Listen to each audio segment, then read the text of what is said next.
Oke, teman-teman sekalian, kita kali ini akan mempelajari materi berikutnya, yaitu berkaitan dengan struktur kurikulum, berkaitan dengan komponen kurikulum, berkaitan dengan domain kurikulum yang bisa tercakup dalam satu istilah, yaitu desain kurikulum. Nah, apa saja yang perlu kita ketahui mengenai desain kurikulum? Mari kita bahas dalam kesempatan kali ini.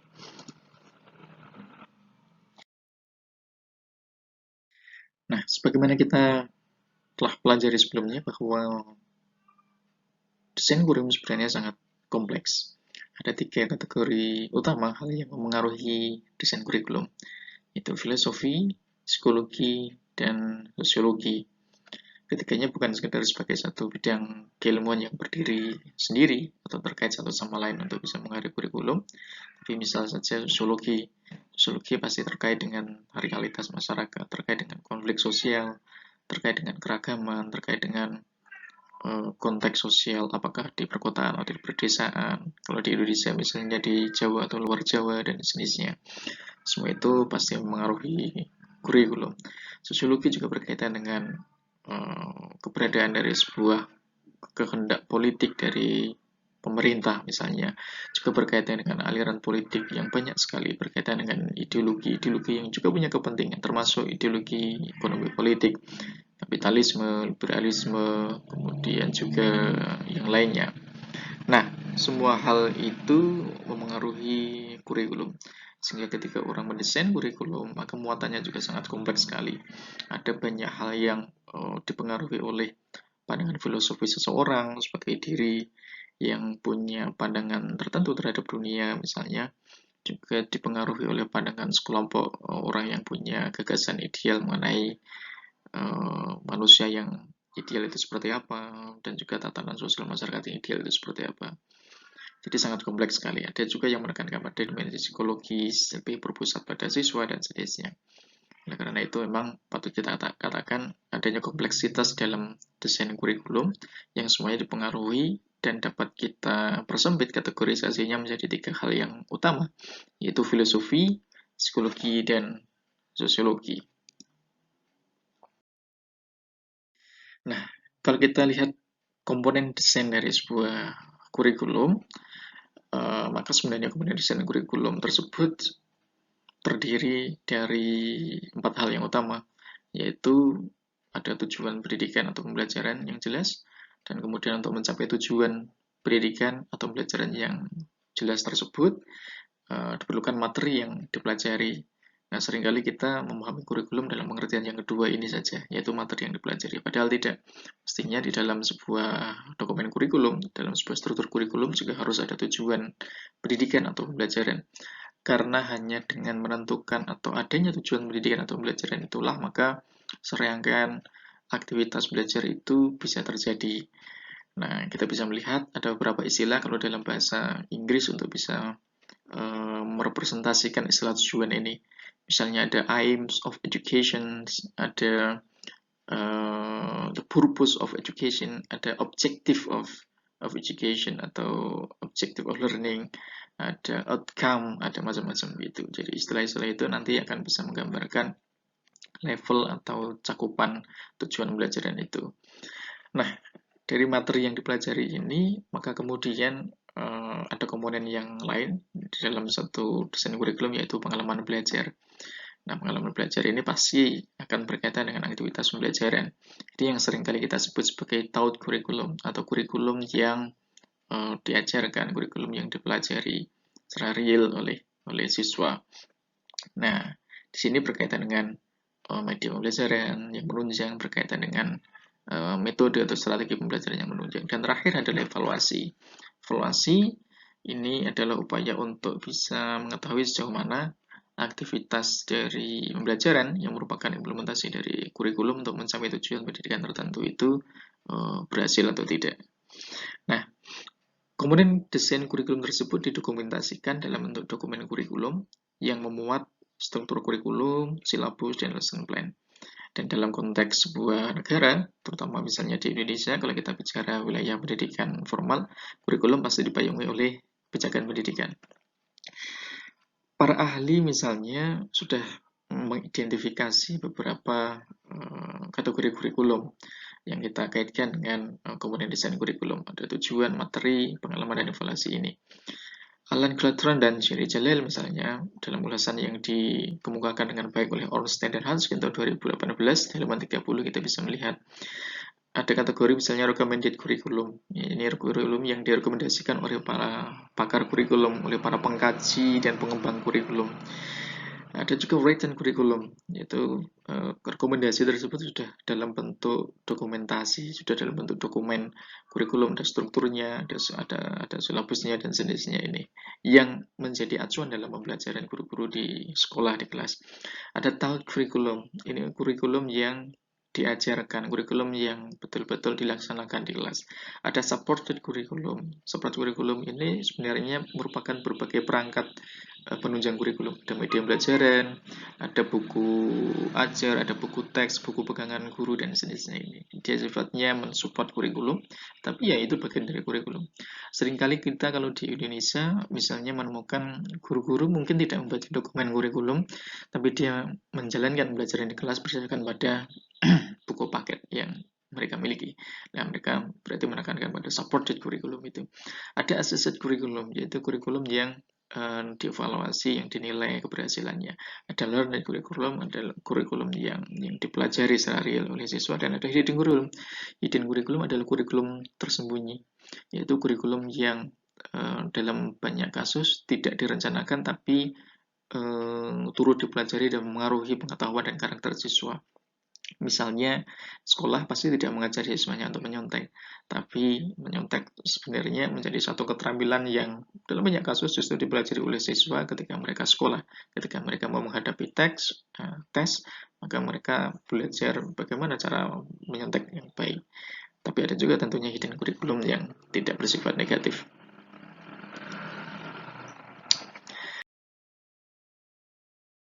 Nah, sebenarnya kalau kita lihat perbagian tadi dari komponen desain kurikulum, tujuan kurikulum sama dengan tujuan pendidikan. Kalau kita lihat dalam sistem pendidikan nasional kita di Indonesia ada tujuan nasional, maka ada tujuan institusional atau tujuan pembelajaran. Nah, tujuan nasional kita dituangkan dalam kurikulum nasional. Kalau kita berbicara mengenai kurikulum, tapi kalau berbicara mengenai lingkup pendidikan yang lebih luas, maka tujuan pendidikan nasional kita mencerdaskan kehidupan bangsa, sebagaimana terdapat dalam pembukaan Undang-Undang Dasar tahun 1945, maka tujuan pendidikan tersebut difasilitasi dengan penyelenggaraan berbagai jenis, jalur, dan jenjang pendidikan, termasuk menunjangnya dengan pendanaan dan jenisnya. Nah, berikutnya, dalam konteks pendidikan nasional kita, tujuan pendidikan nasional itu selain dituangkan dalam kurikulum nasional juga menjadi pertimbangan dalam tujuan institusional. Banyak lembaga, banyak yayasan, dia punya tujuan institusional yang baik yang dirumuskan dalam bentuk visi kelembagaan. Dan itu akan dituangkan dalam konteks kurikulum lokal atau kurikulum yang sifatnya lebih kontekstual. Kalau dalam struktur kurikulum nasional kita di pendidikan formal, maka kita bisa melihat di tahun 2006 ada satu kebijakan kurikulum yang disebut kurikulum tingkat satuan pendidikan. Nah, di situ tujuan institusional dari lembaga, dari yayasan sangat dihargai dan diberikan ruang untuk dikembangkan menjadi kurikulum yang akan memperkaya kurikulum nasional. Nah, tujuan pendidikan nasional, tujuan institusional yang diwujudkan dalam bentuk kurikulum nasional dan kurikulum kontekstual, akhirnya juga harus dijabarkan menjadi lebih rinci lagi, yaitu tujuan pembelajaran. Jadi dipecah-pecah, dijadikan lebih operasional. Tujuan pembelajaran ini dituangkan dalam bentuk silabus dan rencana pembelajaran. Dan kemudian juga difasilitasi oleh berbagai buku panduan, buku teks, dan kemudian juga banyak fasilitas pembelajaran. Ini yang kita sebut tadi sebagai supported curriculum.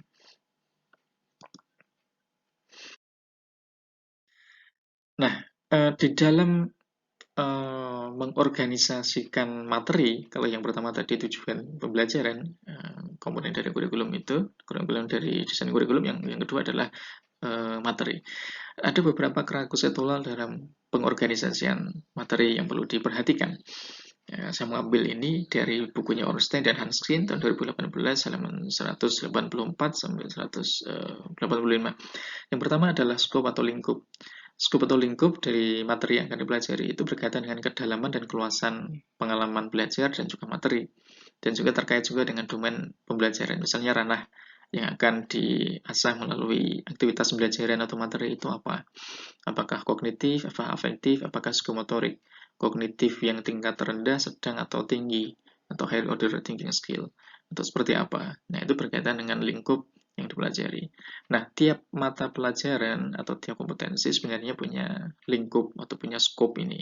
Ada kelasan, ada kedalaman materi. Yang kedua adalah berkaitan dengan sequence atau tahapan. Ada beberapa pertimbangan yang dari dulu sampai sekarang masih layak untuk dipertimbangkan dalam menyusun materi, terutama dalam menentukan tahap-tahap pembelajarannya. Banyak yang memulai dari belajar yang simpel ke yang kompleks. Ini juga penting. Belajar matematika jangan yang kompleks dulu, tapi yang paling paling dasar. Ada yang harus menguasai materi prasyarat. Jadi dibuat beberapa materi-materi, mana yang prasyarat, mana yang dasar, mana yang materi berikutnya dan seterusnya. Ada yang dari umum atau keseluruhan ke bagian-bagian. Misalnya ketika pembelajaran, siswa harus diberikan gambaran umum mengenai keseluruhan, baru kemudian diajak mereka ke bagian-bagian yang lebih detail. Ada juga penyajian materi secara kronologis, misalnya dalam ilmu sejarah dan seterusnya. Nah, berikutnya adalah keberlanjutan, yaitu menggunakan penguasaan materi sebelumnya ke dalam aktivitas atau upaya belajar untuk menguasai materi berikutnya.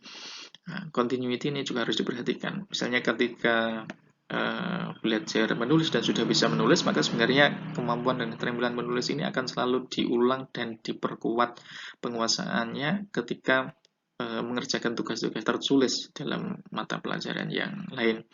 Kalau dari level mahasiswa pasti ada mengembangkan karya tulis ilmiah, bagaimana membuat karya ilmiah, mengutip yang benar, menggunakan reference manajer yang benar seperti Mendeley dan sejenisnya. Dan ini biasanya di awal perkuliahan. Nah, berikutnya perkuliahan-perkuliahan yang kemudian memaksa atau mendorong mahasiswa mengerjakan tugas perkuliahan secara tertulis juga pasti menggunakan prinsip continuity. Artinya menggunakan penguasaan terhadap materi pengembangan karya ilmiah untuk juga menunjang penguasaan materi berikutnya. Itu contohnya. Berikutnya adalah integration atau pemaduan, yaitu memadukan antar pelajaran untuk keperluan praktis, biasanya dalam bentuk tematik. Kalau kita di sekolah biasanya dalam bentuk mata pelajaran yang saling terpisah satu sama lain, maka orientasi integrasi ini adalah mengintegrasikan beberapa hal. Satu, integrasi antara beberapa mata pelajaran. Ada bahasa, ada ilmu sosial, ada macam-macam itu semuanya diarahkan untuk diintegrasikan agar dapat saling dilihat gambar besarnya dalam rangka untuk menghadapi kehidupan yang lebih real. Karena seringkali ketika terpisah-pisah oleh mata pelajaran, maka juga akan susah untuk dipahami keterkaitan satu materi dalam mata pelajaran yang lain dengan mata pelajaran yang lainnya pula, dan juga kaitannya dengan konteks sosial yang dihadapi oleh siswa. Nah, ini integrasi. Kemudian juga keseimbangan. Keseimbangan artinya menyeimbangkan, terutama dari diri siswa, yaitu antara ranah intelektual, sosial, dan personal. Ini kerangka konseptual pengorganisasian materi.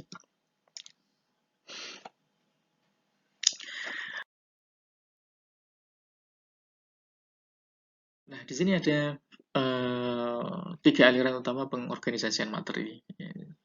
Ini penting karena aliran pengorganisasian materi atau kurikulum ini sebenarnya menunjukkan tujuan dan tekanan dalam mengorganisasikan kurikulum. Ketiganya ini dipengaruhi oleh aliran filosofi, dipengaruhi oleh pemahaman dasar-dasar psikologi dan sosiologi. Tapi akan kita lihat nanti bahwa baik sebagai materi, baik sebagai pengalaman belajar maupun kehidupan real, ketiga aliran utama pengorganisasian materi atau pengalaman belajar ini atau aktivitas belajar ini sebenarnya saling beririsan, saling berkorelasi, dan saling berjalin kelindahan satu sama lain. Kita mulai dari yang pertama, subject center design. Subject center design ini adalah satu aliran yang mengorganisasikan materi berdasarkan pada subjeknya atau berdasarkan pada mata pelajaran. Misalnya ada matematika, kemudian ada bahasa dan sejenisnya itu. Jadi terpisah-pisah antara satu mata pelajaran dengan mata pelajaran yang lain untuk mencapai kompetensi-kompetensi tertentu. Yang kedua ada disiplin desain. Disiplin desain ini perkembangan lebih lanjut dari subjek desain. Kalau subjek desain itu pada mata pelajaran, maka disiplin desain ini mencoba untuk memberikan dasar fondasi keilmuan yang jelas dari masing-masing subjek itu, yaitu dikaitkan dengan bidang disiplin keilmuan yang jelas. Orientasinya adalah untuk bisa memberikan pengalaman belajar seolah-olah siswa itu dia menjadi calon akademisi atau expert dalam satu bidang keilmuan tersebut. Ada juga broad-field design yang sifatnya interdisiplin, terintegrasi, atau tematik dan holistik. Itu mencoba untuk menggabungkan tema-tema yang ada dalam banyak mata pelajaran itu dan kemudian menjadi satu tema tertentu, misalnya keluarga, misalnya lingkungan masyarakat, misalnya kesehatan dan sejenisnya. Di dalam keluarga misalnya akan ada banyak mata pelajaran atau bidang keilmuan. Ya, ada matematika, ada bahasa, ada sosiologi, ada IPA dan sejenisnya begitu. Nah, di situ broad field design jadi meluas. Ada correlation design. Correlation design ini misalnya contohnya begini, mengkorelasikan antara satu mata pelajaran dengan yang lain. Ketika seorang belajar sastra, novel, maka sebenarnya dia juga belajar bahasa, gitu. Jadi ada correlation design. Ini masih dalam aliran subject centered design. Yang keempat adalah proses desain, yaitu proses yang menekankan pada pemerolehan ilmu pengetahuan atau pengetahuan itu sendiri. Jadi desain kurikulum ini lebih menekankan siswa untuk punya pengalaman di dalam aktivitas-aktivitas ilmiah untuk memperoleh pengetahuan, dan dia seolah-olah berperan sebagai calon expert dalam bidang itu. Yang kedua adalah learner centered design. Kalau yang pertama bertumpu pada mata pelajaran atau bidang keilmuan atau subjek tertentu yang dipelajari materinya. Yang kedua berpusat pada siswa, pada anak, yaitu ada child centered design, memperhatikan kebutuhan belajar, terus kemudian juga keunikan dan karakteristik dari siswa ini menjadi perhatian yang utama. Jadi semua aktivitas belajar itu diarahkan untuk bisa menunjang ini semua. Kemudian juga ada experience centered design, yaitu berbasis pengalaman. Seolah-olah aktivitas belajar itu harus berada di dalam pengalaman yang real dalam saat itu juga. Berpusat pada pengalaman. Ada juga romantic radical design dan kemudian humanistic design. Orientasinya adalah untuk bisa memenuhi hak-hak dari siswa sebagai bagian dari masyarakat yang lebih luas. Siswa berhak untuk memilih pelajaran, siswa berhak untuk memperoleh layanan pendidikan yang baik, yang memadai, yang harus berkeadilan sosial, yang harus tidak ada diskriminasi. Ini menjadi perhatian dari romantic radical design dan juga yang humanistik. Jadi yang harus diutamakan pertama ketika pakai learner centered design, aliran ini adalah memperhatikan kondisi dan kebutuhan dari siswa itu sendiri, baik secara psikis, baik secara psikologis. Nah, berbeda dengan yang subject center tadi, mementingkan subjek itu dibandingkan siswa. Jadi siswa mengikuti subjeknya. Tetapi kalau yang learner center design, subjek pembelajarannya tetap ada sebenarnya, kompetensinya apa macam-macam tetap ada, tapi harus mengikuti pertimbangan anak yang utama. Nah, yang ketiga adalah problem center design. Orientasi dari yang ketiga ini adalah ada dua jenis, yaitu life situation design dan reconstructionist design. Orientasinya adalah untuk bisa memecahkan masalah. Jadi tidak sekadar berpusat pada siswa, diperhatikan dan dijadikan pertimbangan untuk mendesain kurikulum, mengorganisasikan materi, tapi orientasinya adalah pada bagaimana organisasi materi atau kurikulum itu diarahkan untuk betul-betul bisa mengatasi masalah real yang ada di masyarakat, untuk bisa menjadikan atau mentransformasi perubahan sosial di masyarakat menjadi lebih baik lagi. Nah, akan kita lihat bahwa sebenarnya ini bukan sekedar pengorganisasian materi, tapi juga soal penekanan materi. Itu jadi bukan berarti bahwa learner center design itu kemudian tidak ada subjek, tidak ada disiplin keilmuan, tidak juga. Bukan berarti problem center design tidak ada tidak ada bidang-bidang keilmuan, tidak juga.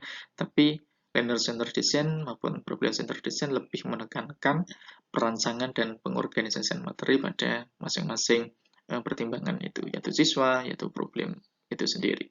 Tapi ketiganya saling beririsan, berkorelasi, dan berjalin kelindan satu sama lain. Terima kasih.